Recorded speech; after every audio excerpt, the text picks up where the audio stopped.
ടീച്ചറിന് ഭയങ്കര ടാസ്ക് ആയിരുന്നു ആദ്യം. കാരണം മുദ്രകളല്ലേ, ടീച്ചർ എനിക്ക് വേണ്ടി കമ്പോസ് ചെയ്തതിനെ മാറ്റി ചെയ്യിപ്പിച്ച് തരുമായിരുന്നു കലോത്സവത്തിനൊക്കെ പോകുമ്പോൾ. അച്ഛൻ എനിക്ക് 1 വയസ്സാവണേന് മുന്നേ സൂയിസൈഡ് ചെയ്തത്. അച്ഛൻ്റെ ഫാമിലിയിൽ എനിക്ക് കൈയിൻ്റെ അവർക്ക് ഭയങ്കര പ്രശ്നമായിരുന്നു. അതായത് അവർക്ക് അക്സെപ്റ്റ് ചെയ്യാൻ ഭയങ്കര ബുദ്ധിമുട്ടായിരുന്നു അച്ഛൻ്റെ ഫാമിലിക്കാർക്ക് കൈയുടെ പ്രശ്നം. എല്ലാവരും അമ്മയോട് ഇങ്ങനെ പറയുന്നു, ഇങ്ങനെ നടത്തിക്കോ, പഠിപ്പിക്കാൻ വിടാതെ ഇങ്ങനെ ഡാൻസ് കളിപ്പിച്ച് നടത്തിക്കോ, തോന്നിയാസാണെന്നൊക്കെ അമ്മയോട് പറയുമ്പോൾ അമ്മ എപ്പോഴും വന്നിട്ട് പറയും, മക്കൾ നിന്റെ ഇഷ്ടത്തിന് നടന്നു, പക്ഷേ അമ്മയെ നാണം കെടുപ്പിക്കരുത് എന്ന് വെച്ചാൽ അമ്മ ഒരു ടിപ്പിക്കൽ വില്ലേജ് അതാണ്. എൻ്റെ അച്ഛൻ മരിക്കുന്നത് വീട്ടിലല്ല, പുറത്തൊരു റൂമിൽ സൂയിസൈഡ് ചെയ്യായിരുന്നു. നമ്മളിങ്ങനെ വളരുമ്പോൾ അമ്മ ഇങ്ങനെ പറയും, ഇത്രയേ ഉള്ളൂ ലൈഫ്, ചിലപ്പോൾ ആരും ഉണ്ടാവില്ല, നമ്മളിങ്ങനെ ഒറ്റയ്ക്കെല്ലാം ചെയ്യേണ്ടി വരും. പിന്നെ അമ്മയ്ക്ക് ഇഷ്ടമാണ്, പുള്ളി ഓക്കെയാണ്, നല്ല വൈബാണ്, പുള്ളിക്ക് സിനിമയായിരുന്നു ഇഷ്ടം, അപ്പം നമുക്ക് സെയിം വൈബ് അങ്ങനെ ഓക്കെ ആയി. ഇടയ്ക്ക് എപ്പോഴും ഞാൻ ഭയങ്കരമായിട്ട് ഇമോഷണലി പുള്ളിയായിട്ട് ഡിപ്പെൻഡന്റ് ആയിപ്പോയി. ബ്രേക്കപ്പ് ആവുന്ന സമയത്തിന്, ബ്രേക്കപ്പ് അല്ല, പുള്ളിക്ക് അങ്ങനെ ഒരുപാട് റിലേഷൻഷിപ്പ് ഉണ്ടായിരുന്നു, അതിലൊന്നായിരുന്നു ഞാൻ. പുള്ളി നീ ഇല്ലാതെ ഒരു സാധനം എന്റെ ലൈഫിൽ ഇല്ലാന്നൊക്കെ പറഞ്ഞ് ഭയങ്കര ഡയലോഗ് അടിച്ചു. 10th എത്തുമ്പോഴാണ് D4 ഡാൻസിലേക്ക് അയക്കുന്നത്. അപ്പൊ അവര് വിളിച്ചിട്ട് പറഞ്ഞു, ഫസ്റ്റ് ഓഡിഷനിലേക്ക് വരണം. കിളി പോയി. എന്റെ നീരവ്ജി ഉണ്ട്, കുക്കുചേട്ടൻ, റംസാൻ, അവരൊക്കെ ജഡ്ജസ്. അവരെ കണ്ടപ്പോഴേ എന്റെ ഇങ്ങനെ കൈ വരയ്ക്കുന്നു. അപ്പൊ കാണുന്ന എന്തെങ്കിലും ഞാൻ ഉണ്ടെങ്കിൽ അത് അലിയൻസിലെ പ്രതീക്ഷേട്ടൻ, അലിയൻസിലെ ടീം തന്നെയാണ്. അതുണ്ടായിരുന്നു. അതൊക്കെ കണ്ടപ്പോ എനിക്ക് തോന്നി, ദൈവമേ ഇതുപോലെ ഇതിൽ ടീച്ചർമാരായിരുന്നു എനിക്ക് എന്ന് ജഡ്ജസ് ആയിട്ട് വന്നിരുന്നെന്ന്. നമ്മൾ അപ്പീൽ ചെയ്തുമ്പോൾ എന്താ എഴുതാ, ജഡ്ജ്മെന്റിൽ നമ്മൾ സാറ്റിസ്ഫൈഡ് അല്ല, ഇതല്ലേ നമുക്ക് അപ്പീൽ കൊടുക്കാൻ പറ്റുക, അവർക്ക് അതല്ല റീസൺ വേണ്ടത്. അതായത് ഞാൻ +1 പഠിക്കുമ്പോഴാണ് 18ാം പടി സിനിമ ചെയ്യുന്നത്, ചെറിയ വയസ്സാനകത്ത് ചെയ്യുന്നുണ്ട്. ആതിര ശ്രീകുമാറാണ് എന്നോടൊപ്പം ഉള്ളത്. നമസ്കാരം. നമസ്കാരം. ആതിരയുടെ ഡാൻസേ കണ്ടിട്ട് ഞാൻ ശരിക്കും അയ്യോ എനിക്ക് ആളെ ഒന്ന് പരിചയപ്പെടണം എന്ന് തോന്നിയത്. D3 അല്ലെ, D4 D4 ഡാൻസിലുണ്ടായിരുന്നു. ആതിര ഇപ്പൊ റീൽസ് ഒന്നും ചെയ്യാറില്ലേ? ചെയ്യാറുണ്ട്, കുറച്ച് കുറവാണ്. ഹെൽത്ത് ഇഷ്യൂസ് വന്നിട്ട് കുറച്ച് കുറവായിട്ട് ഇരിക്കുകയാണ്. തിരിച്ചു വരണം. ഭയങ്കര എനർജറ്റിക് ആയിട്ട് ഈ കൈ വെച്ചിട്ട് നമ്മള് ഓട്ടോമാറ്റിക്കലി ഒരാളുടെ ഡാൻസ് കാണുമ്പോൾ കയ്യെ കാല് അതൊക്കെയാണല്ലോ നോക്കണത്. പക്ഷെ ആതിരയുടെ റീല് കാണുമ്പോൾ എന്നെ സംബന്ധിച്ച് ഭയങ്കര പോസിറ്റീവാണ്. ഇതൊന്നും ഒരു എത്രയും ഈ ഡാൻസ് പഠിച്ചിട്ട് എത്ര നാളായി? ഞാൻ കുഞ്ഞിലെ മുതൽ പഠിക്കുന്നുണ്ട്, ഫസ്റ്റ് സ്റ്റാൻഡേർഡ് മുതൽ പഠിക്കുന്നുണ്ട്. ആ സമയത്തൊക്കെ ക്ലാസിക്കൽ ഡാൻസ് തന്നെയായിരുന്നു. ഒരു 10th വരെയും ക്ലാസിക്കൽ ഡാൻസ് തന്നെയായിരുന്നു. ഫുൾ കലോത്സവം, സ്റ്റേജ് പ്രോഗ്രാംസ് അങ്ങനെയൊക്കെ തന്നെയായിരുന്നു. യൂത്ത് ഫെസ്റ്റിവൽസ് ആയിരുന്നു മെയിൻ ആയിട്ട്. മോഹിനിയാട്ടം അതൊക്കെയാണ് മെയിൻ ആയിട്ട്. മോഹിനിയാട്ടം ഒക്കെ ആയിരുന്നു, ഫോക്ക് ഡാൻസ്, മോഹിനിയാട്ടം ഒക്കെ. അത് കഴിഞ്ഞിട്ടാണ് 10th, അതിന് മുന്നേ ഞാൻ കുറച്ച് റിയാലിറ്റി ഷോസ് ചെയ്തിട്ടുണ്ട്. സൂപ്പർ ഡാൻസർ, അമൃതയിലെ സൂപ്പർ ഡാൻസർ ഒക്കെ ഞാൻ ചെയ്തിട്ടുണ്ട്. പക്ഷെ അതൊക്കെ കൊച്ചിലെ ഒരു 5th സ്റ്റാൻഡേർഡ് ഒക്കെ പഠിക്കുമ്പോഴായിരുന്നു. 10th എത്തുമ്പോഴാണ് എല്ലാരും പറഞ്ഞിട്ട് D4 ഡാൻസിലേക്ക് അയക്കുന്നത്. അപ്പൊ D3 ഒക്കെ ഭയങ്കര ഹൈപ്പിൽ നിൽക്കുന്ന ഒരു സ്റ്റേജിലായിരുന്നു. D4ലേക്ക് അയക്കുമ്പോൾ നമുക്ക് അറിയില്ല കിട്ടോ, എന്തോരം പേര് അയക്കുന്ന ഒരു ഷോയാണ്. സോ കൊടുത്തു. അപ്പൊ അവര് വിളിച്ചിട്ട് പറഞ്ഞു, ഫസ്റ്റ് ഓഡിഷനിലേക്ക് വരണം.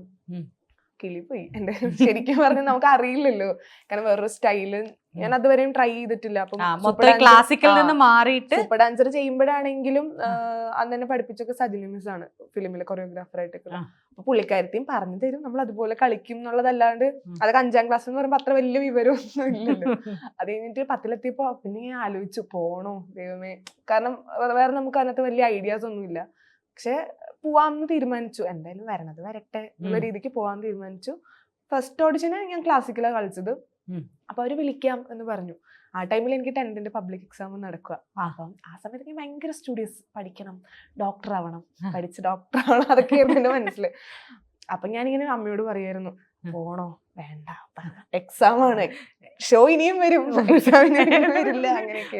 10ാം ക്ലാസ്സിലെ എക്സാം ഇനി വരില്ല, അഥവാ വന്നു കഴിഞ്ഞാൽ സപ്ലൈ ആവും, ഫസ്റ്റ് ചാൻസ് സെക്കൻഡ് ചാൻസ് ഒക്കെ എഴുതേണ്ടി വരും സർട്ടിഫിക്കറ്റിൽ എന്ന് പറഞ്ഞു. അപ്പൊ വെറുതെ പോയി നോക്ക്. അങ്ങനെയാണ് ഫസ്റ്റ് ഓഡിഷൻ കിട്ടുന്നത്.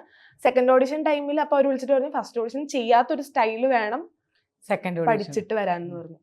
ഫുൾ കിളി. എനിക്കറിയില്ല, നോക്കി പഠിക്കാൻ അങ്ങനെയുള്ള സാധനം ഇല്ലല്ലോ. പിന്നീട് അപ്പൊ ഞങ്ങളുടെ അവിടെ ആട്ടം എന്ന് പറഞ്ഞിട്ടൊരു ഡാൻസ് ടീം ഉണ്ട്. എനിക്ക് അപ്പാനി ശരത് ചേട്ടനൊക്കെ മുമ്പ് വർക്ക് ചെയ്തിരുന്ന ഒരു ടീമാണ്.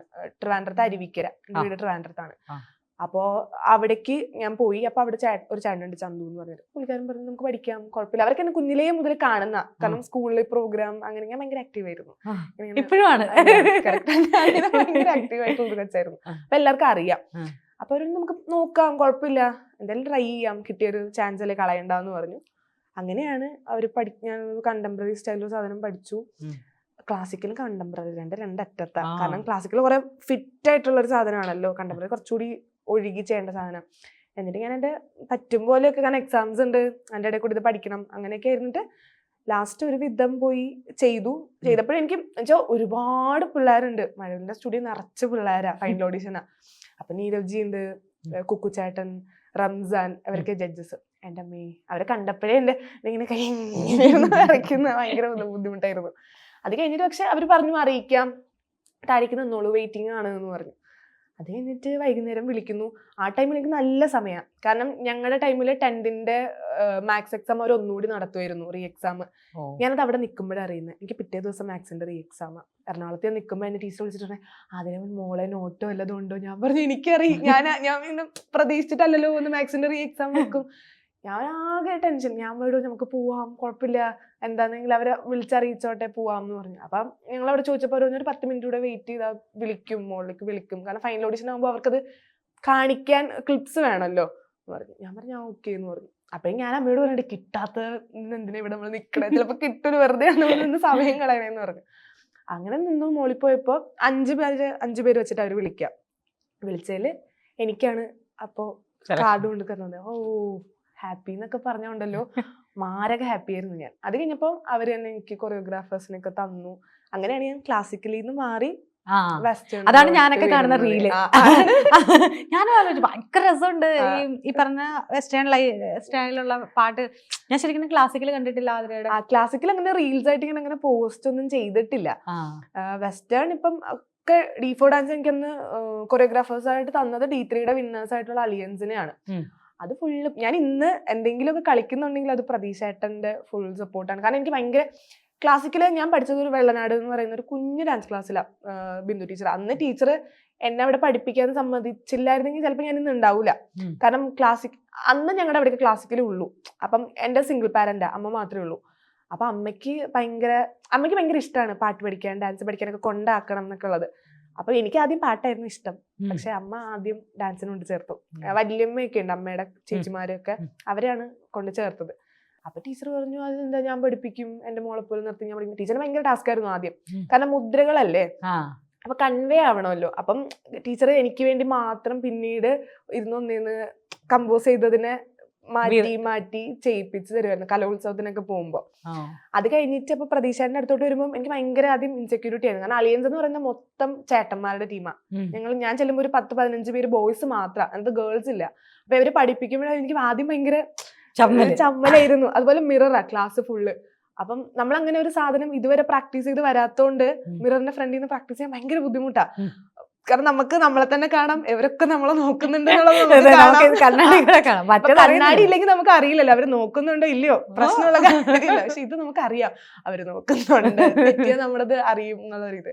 പക്ഷെ അവര് ഭയങ്കര സപ്പോർട്ടീവ് ആയിരുന്നു എല്ലാരും. കാരണം അവർക്കും അറിയാം ഞാൻ ക്ലാസിക്കലിന്ന് വരുന്നതാണ്, അപ്പം അത്രയും പ്രാക്ടീസ് വേണം. D4 തന്നെ ഒരുപാട് ചേട്ടൻ ഹെൽപ്പ് ചെയ്തിട്ടുണ്ട്. അത് കഴിഞ്ഞിട്ട് D4 കഴിഞ്ഞിട്ടും ചേട്ടൻ്റെ ടീമിലേക്ക് ഇൻവൈറ്റ് ചെയ്തു. കാരണം അവര് അത്രയും പ്രാക്ടീസ് ചെയ്ത് അത്രയും ടാലന്റഡ് ആയിട്ടുള്ള ആൾക്കാരാണ്. അവരുടെ ഇടയിലേക്ക് ഫ്രഷറാണ് ഞാൻ, ആ ഒരു ഡാൻസിന്റെ ആ ഒരു ഇതിലേക്ക്. അങ്ങനെ അവരെന്നെ വിളിച്ചു. ഇപ്പൊ കാണുന്ന എന്തെങ്കിലും ഞാൻ ഉണ്ടെങ്കിൽ അത് അലിയൻസിലെ പ്രതീഷ് ഏട്ടൻ, അലിയൻസിലെ ടീം. ഇപ്പം ചെറുതിലെ കാര്യം പറഞ്ഞു, മുദ്രകൾ കൺവേ ചെയ്യാൻ ആദ്യം ഡാൻസ് പഠിക്കാൻ പോകുന്ന എത്രാമത്തെ വയസ്സിലാ? ഞാൻ 5ാമത്തെ വയസ്സില്. കൈ ചെറുതിലെ ഞാൻ ബൈ ബർത്തില് കൈ ഇങ്ങനെയായിരുന്നു. ജനിച്ചപ്പോഴെങ്ങനെയാണ്? അപ്പൊ ഈ 5ാം ക്ലാസ്സിലൊക്കെ പോകുമ്പോ മുദ്ര പഠിക്കാൻ പോകുമ്പോ എങ്ങനെയായിരുന്നു? മീൻസ് ഇപ്പൊ തന്നെ നമ്മൾ പറഞ്ഞല്ലോ കൺവേ ചെയ്യണം ഓരോ മുദ്ര. അപ്പം എങ്ങനെയായിരുന്നു? എനിക്ക് ശരിക്കും പറഞ്ഞാൽ ചിലപ്പോൾ ഞാൻ ചെന്നെത്തിയ സ്ഥലങ്ങളുടെ പ്രത്യേകത ആയിരിക്കും, അല്ലെങ്കിൽ നമുക്കിപ്പം നമ്മുടെ ഉള്ളിൽ ഇൻസെക്യൂരിറ്റി വരുന്നത് ബാക്കിയുള്ളവർ നമ്മൾ അങ്ങനെ കാണുമ്പോഴാണ്. ഇപ്പൊ ബാക്കിയുള്ളവർക്ക് അത് പ്രശ്നമില്ലെങ്കിൽ നമ്മളത് മറക്കും. അവര് അതില് ജഡ്ജ് ചെയ്യാൻ തുടങ്ങുമ്പോഴാണ് നമുക്ക് ശരി ഇങ്ങനെ നമുക്ക് ഇങ്ങനെ ഇതുണ്ടോ എന്നുള്ള സാധനം നമുക്ക് വരിക.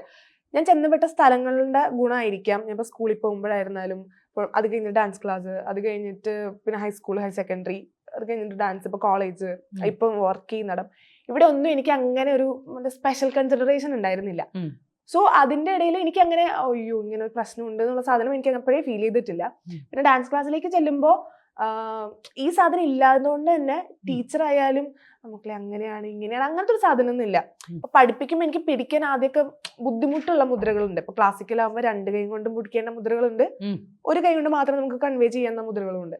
അപ്പം 2 കൈ കൊണ്ട് വരുമ്പോൾ ടീച്ചർ അത് എനിക്ക് വേണ്ടി മാത്രം അപ്പോഴല്ല പറഞ്ഞു തരിക, പിള്ളേരെല്ലാം പറഞ്ഞു വിട്ടിട്ട് ഇരുത്തിയാ പറഞ്ഞു തരാം. അപ്പം ടീച്ചർ ആദ്യം ഉണ്ടായിരുന്നു, കാരണം എല്ലാവരുടെയും ഇരിക്കുമ്പോൾ ടീച്ചർ അങ്ങനെ സ്പെഷ്യൽ കൺസിഡറേഷൻ തരുമ്പോൾ ബാക്കിയുള്ള കുട്ടികൾ അങ്ങനെ നോക്കും എന്നുള്ള സാധനം ടീച്ചറിന് ഉണ്ടായിരുന്നുകൊണ്ട് അവരൊക്കെ പറഞ്ഞു വിട്ടിട്ട് വൈകുന്നേരമെങ്കിലും വിളിച്ചിരുത്തിയിട്ട് അങ്ങനെ എനിക്ക് പറഞ്ഞു തന്നുകൊണ്ടിരുന്നത്.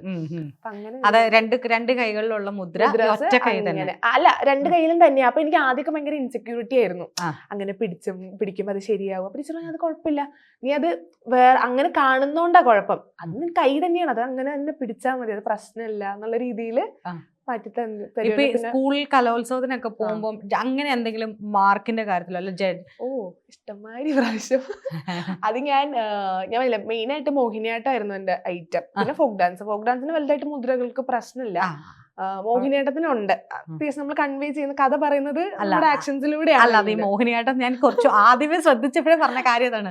അടുത്തിടെ ഒരു സ്റ്റേറ്റ്മെന്റ് ഉണ്ടായിരുന്നല്ലോ, മുദ്ര കാണിക്കണം. അതുകൊണ്ടാണ് ഞാൻ ചോദിച്ചത്. അതുണ്ടായിരുന്നു. അതൊക്കെ കണ്ടപ്പോ എനിക്ക് തോന്നി, ദൈവമേ ഇതുപോലെ ഏതെങ്കിലും ടീച്ചർമാരായിരുന്നു എനിക്ക് എന്ന് ജഡ്ജസ് ആയിട്ട് വന്നിരുന്നെന്ന് തോന്നിയിട്ടുണ്ടായിരുന്നു എനിക്കത് കേട്ടപ്പോ. പക്ഷെ ഞാൻ 8ാം ക്ലാസ്സിൽ പഠിക്കുമ്പോൾ ആദ്യമായിട്ട് സ്റ്റേറ്റിൽ പോകുന്നത്. അതുവരെ സബ് ജില്ല പോവും, ജില്ല പോവും. ട്രിവാൻഡ്രം ജില്ല, ഞാൻ ട്രിവാൻഡ്രം ജില്ല വരെ പോവും. അത് കഴിഞ്ഞിട്ട് സ്റ്റേറ്റിലേക്ക് പോകാൻ ജഡ്ജസ് തന്നെ ചിലപ്പോൾ എന്നോട് വന്ന് പറഞ്ഞിട്ടുണ്ട്, മോളെ ഞങ്ങൾ ഇങ്ങനെ 1/2 മാർക്ക് കുറച്ചേ ഇട്ടിട്ടുള്ളൂ, കാരണം ബാക്കിയുള്ള പാരന്റ്സ് ചിലപ്പോൾ ഞങ്ങൾക്ക് തരണം എന്നുണ്ടാവും, പക്ഷെ ബാക്കിയുള്ള പാരന്റ്സ് വന്ന് ചോദിക്കും അതെന്ത് കണ്ടിട്ടാ കൊടുത്തത്, മുദ്രാസിന്റെ പ്രശ്നം ഉണ്ടായിരുന്നില്ലേ എന്നുള്ള സാധനം അവർ ചിലപ്പോൾ ചോദിക്കും. പക്ഷെ ഞങ്ങൾക്ക് കൺവേ ആയി കഥ എന്ന് ഞങ്ങൾക്ക് പറയാൻ പറ്റില്ല, അങ്ങനെ ഒരു സാധനം ഉണ്ടല്ലോ എന്ന് പറഞ്ഞു. ഞാൻ കുഴപ്പമില്ല, അപ്പീൽ കൊടുക്കുമ്പോഴായാലും ഈ അപ്പീലിന്റെ ഏറ്റവും വലിയ പ്രശ്നം അതാ, നമ്മൾ അപ്പീൽ കൊടുക്കുമ്പോൾ അവർ പറയുന്ന റീസൺസ് സ്റ്റേജ് കൊള്ളില്ലായിരുന്നു എന്നാ നമുക്ക് അപ്പീൽ എടുക്കാം, സ്റ്റേജിൽ കമ്മലിന്റെ ആണിയോ എന്തെങ്കിലും ഉണ്ടായിട്ട് കളിക്കാൻ പറ്റിയില്ല എന്നാ അപ്പീൽ എടുക്കാം. ഞാൻ ദേവി അപ്പീൽ എടുക്കുന്ന ഇതൊക്കെ കൊണ്ട് നമ്മൾ കളിച്ചതില് നമുക്ക് അതിന് കറക്റ്റ് ആയിട്ടുള്ള മാർക്ക് കിട്ടിയില്ല, ഇത് പറഞ്ഞിട്ടാണല്ലോ നമ്മൾ അപ്പീൽ കൊടുക്കുക. അപ്പൊ നമ്മൾ അപ്പീൽ ചെയ്തുമ്പോൾ എന്താ എഴുതുക, ഈ എന്താണ് ജഡ്ജ്മെന്റിൽ നമ്മൾ സാറ്റിസ്ഫൈഡ് അല്ല, ഇതല്ലേ നമുക്ക് അപ്പീൽ കൊടുക്കാൻ പറ്റുക. അവർക്ക് അതല്ല റീസൺ വേണ്ടത്, ടെക്നിക്കലി ഉള്ള റീസൺസ് മാത്രമേ അവർക്ക് അപ്പീൽ എടുക്കാൻ പറ്റുള്ളൂ. പിന്നെ ഞാൻ 9ലും 10ലും പഠിക്കുമ്പോൾ സ്റ്റേറ്റിൽ പോയിട്ടുള്ള ലോകായുക്ത വഴിയാണ്. ലോകായുക്ത വഴിയാണ് ഞാൻ സ്റ്റേറ്റിൽ പോയിട്ടുള്ളത്. 2 വർഷം ലോകായുക്ത വഴി തന്നെയാണ് സ്റ്റേറ്റിൽ പോയത്. പോരാടി നേടുകയായിരുന്നല്ലേ? അന്നേ പോരാ, അത് ഞാൻ ടീച്ചേഴ്സ് കേട്ടോ, അത് സ്കൂളിലെ ടീച്ചേഴ്സ് എന്റെ കൂടെ വന്ന് എനിക്കിപ്പോഴും ഓർമ്മയുണ്ട്. 10ാം ക്ലാസ്സിൽ ഞാൻ പഠിക്കുമ്പോ എന്റെ ഒരു സാറുണ്ട്, സുരേഷ് സാറ്, ഞങ്ങളുടെയൊക്കെ ഗോഡ് ഫാദർ. ശരിക്കും എന്റെ സ്കൂളിൽ എന്റെ ഗോഡ് ഫാദർ പുള്ളിയാണ്. പുള്ളി വന്നിട്ട് ഞാൻ അത്യാവശ്യം നന്നായിട്ട് പഠിക്കുന്ന കൂട്ടത്തിലായിരുന്നു, 10 ആണല്ലോ. അപ്പം സാറ് വന്നിട്ട് എല്ലാ PTA മീറ്റിങ്ങിനും എന്നെ വിളിച്ചിട്ട് കരയിക്കും. അങ്ങനെയല്ല, അതായത് ഇങ്ങനെ പറയും, മക്കൾക്ക് അമ്മ മാത്രമേ ഉള്ളൂ, അപ്പം ഇതുപോലെ പഠിച്ചാൽ പോരാ. ഞാൻ നോക്കുമ്പോ എല്ലാത്തിനും 80 മാർക്കുണ്ട്, 10 വിഷയത്തിനും 80 കൂടുതൽ മാർക്കുണ്ട്, എന്നാലും പിടിച്ചെടുത്ത് പറയും ഇങ്ങനെ പഠിച്ചാൽ പോരാ. ഞാൻ പറയും സാറേ അയ്യോ, എന്നിട്ട് ഇമോഷണലി എന്നെ ഇങ്ങനെ പിടിച്ചെടുത്ത് കരയിക്കും. അപ്പോൾ സാറിന്റെ വലിയ ആഗ്രഹമായിരുന്നു 10ൽ പഠിക്കുമ്പോൾ, 9ൽ അല്ലെങ്കിൽ 10ൽ പഠിക്കുമ്പോൾ സ്റ്റേറ്റിൽ പോകണം, എന്റെ ഗ്രേസ് മാർക്ക് ഒരു ബോണസ് പോയിന്റ് ആണ്, അപ്പൊ ആ രീതിയിലൊക്കെ പോകണം എന്നുള്ളത്. പക്ഷെ 10ൽ പഠിക്കുമ്പം ട്രിവാൻഡ്രം ജില്ല കഴിഞ്ഞിട്ട് ക്വാളിഫിക്കേഷൻ കിട്ടിയില്ല, ഓഫീസിൽ കിട്ടിയില്ല. അപ്പൊ സാറ് പാവം, സാറിന്റെ വീട് പേരൂർക്കടയാ. അന്ന് എനിക്ക് മത്സരം നടക്കുന്ന കോട്ടൺ ഹിൽ സ്കൂളിലാണ്. അവിടുന്ന് ഇവിടം വരെ ഓടി സാറ് വന്നിട്ട് ഞാൻ ഒപ്പിടാൻ എന്താ ചെയ്യേണ്ടത്, നമുക്ക് വക്കീലിനെ അറേഞ്ച് ചെയ്യാം, നമുക്ക് ലോകായുക്തയിൽ പോവാം, പെട്ടെന്ന് തന്നെ പോകണം എന്ന് പറഞ്ഞിട്ട് കണ്ണൂർ ആ സമയത്ത് സ്റ്റേറ്റ് നടക്കുന്നത്. കണ്ണൂര് കലോത്സവം തുടങ്ങുന്നതിന്റെ അന്ന് എനിക്ക് ലോകായുക്തയിൽ വിളിക്കുന്നത്. അപ്പൊ ലോകായുക്തയിൽ നിന്ന് പേപ്പർ എനിക്ക് അവിടെ കിട്ടണം. അപ്പൊ സാറിനോട് പറഞ്ഞു നിങ്ങൾ പൊക്കോ, നിങ്ങൾ എന്തായാലും കണ്ണൂര് പൊക്കോ, കുഴപ്പമില്ല, എന്തായാലും ലോകായുക്തയിൽ നിന്ന് കിട്ടും, നിങ്ങൾ കണ്ണൂരിൽ നിന്ന് പൊക്കോ. വക്കീലും സാറും കൂടെ എനിക്ക് അവിടുന്ന് ലോകായുക്തയിൽ നിന്ന് പേപ്പർ ശരിയാക്കി കൊണ്ട് തന്ന് കണ്ണൂര് വന്ന്. ഞാൻ മേക്കപ്പ് ഒക്കെ ഇട്ടപ്പോഴേ ഒരു പേപ്പർ കൊണ്ടൊന്നുമില്ല. അപ്പൊ ഞാൻ ദൈവമേ മേക്കപ്പ് ഇട്ട് വെറുതെ കളിക്കാൻ പറ്റില്ല എന്ന് വിചാരിച്ചിരുന്നത്. പക്ഷെ പാവം, അത് എന്റെ സ്കൂളിലെല്ലാവരും, അത് ഞാൻ ഇപ്പൊ ഹൈസ്കൂളായിരുന്നപ്പോഴും ഹയർ സെക്കൻഡറി ആയിരുന്നപ്പോഴും എനിക്ക് നോട്ട്സ് എഴുതി തരിക, അല്ലെങ്കിൽ റെക്കോർഡിന് എല്ലാം അയച്ചു തരിക. പ്രാക്ടിക്കൽ എക്സാമിന് എനിക്ക് പ്രത്യേകം വിളിച്ച് ടീച്ചർമാർ ഇങ്ങനെ പറഞ്ഞു തരും ഇങ്ങനെയൊക്കെയാണ് ചെയ്യേണ്ടത്. അങ്ങനെയൊക്കെ ഭയങ്കര സ്കൂളും ഞാൻ ചെന്നപ്പെട്ട സ്ഥലങ്ങൾ എല്ലാരും നന്നായിട്ട് ഇൻവോൾവ് ചെയ്യിച്ചിട്ടുണ്ട്. അത് മുഖത്ത് നല്ല ഗ്രേസ് ഉണ്ട് അതിന്റെ. അല്ല, ഒരു തരത്തില് നമുക്കൊരു നെഗറ്റീവ് കിട്ടാത്തതുകൊണ്ട് തന്നെ നമുക്കും അതൊരു ഗ്രേസ് ആണ്. അതുപോലെ തന്നെ എന്നോട് പറഞ്ഞു 10ാം ക്ലാസ്സിൽ ഡോക്ടർ ആവണം എന്നായിരുന്നു ആഗ്രഹം. എന്ത് പറ്റി? അതെന്താന്ന് അറിയോ, +2 എനിക്ക് അങ്ങനെ തന്നെയായിരുന്നു ആഗ്രഹം. അതായത് പിന്നെ ആഗ്രഹത്തിന് ആരാ കത്തി വെച്ച്? ഞാൻ എൻട്രൻസ് ഒക്കെ എഴുതിയതാ. എൻട്രൻസ് എഴുതി അപ്പം കൈൻ്റെ ഇത് വെച്ചിട്ട് ഞങ്ങൾക്ക് വേറെ തന്നെ റാങ്കിങ്ങാ വരിക. അപ്പൊ എന്റെ അമ്മ വർക്ക് ചെയ്യുന്നത് ആയുർവേദത്തിലാണ്. അപ്പൊ അമ്മയ്ക്ക് ഭയങ്കര ആഗ്രഹമായിരുന്നു അത് അച്ഛന്റെ ജോലിയായിരുന്നു. അച്ഛന്റെ ജോലി അമ്മയ്ക്ക് കിട്ടിയത്. ഉം. അച്ഛൻ മരിക്കുമ്പോൾ അച്ഛന്റെ ജോലി അമ്മയ്ക്ക് കിട്ടിയായിരുന്നു. അപ്പൊ ആയുർവേദത്തില് അപ്പൊ അമ്മയ്ക്ക് ഭയങ്കര ആഗ്രഹം ആയുർവേദ ഡോക്ടർ ആവണം.